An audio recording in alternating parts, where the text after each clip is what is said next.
Alright mga master, so mabilis ang update na lang tayo today. Bali kinuha ko kanina rito isang minasilihan ko itong isang block. Ayan, so itong block na to hanggang sa taas. So finish na po yan.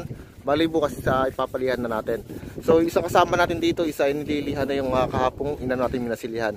So itong may group natin, tapos ito, so yung minasilihan natin nakaraan. So, bali tapos na po mga master. Ayan, so nililihan na.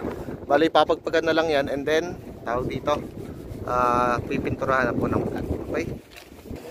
Then mga master, so dito sa baba, bali kanina, ayan. So nagbusi foreman kanina dito ng para sa puting natin ng ating bakod. So nabuhusan na rin mga master. Ayan, so okay na po.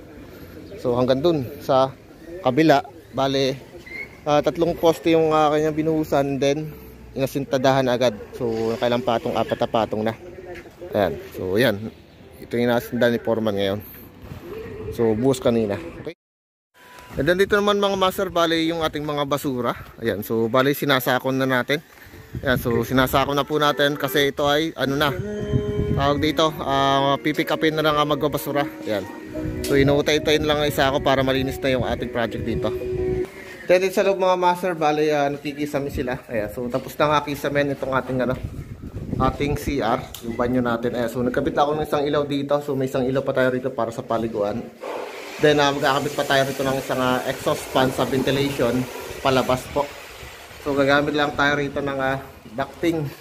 Ayan, so dito naman yung kinikisamihan dito sa may part ng laundry. Ayan. Then nakinabit ko na rin dito yung dalawang spotlight natin.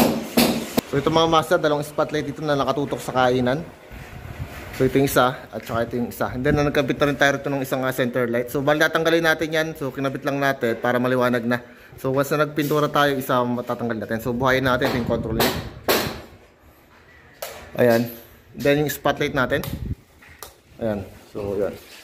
So ano lang siya, daylight lang. So nakatutok yan mga master dito sa mismong dining natin sa kainan. Okay?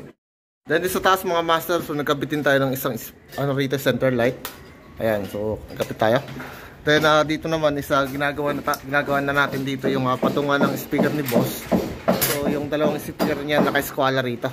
Tsaka dito pa yung isa na lalagay natin. Okay? So ilang muna mga master, bali update ko lang kayo today. Thank you.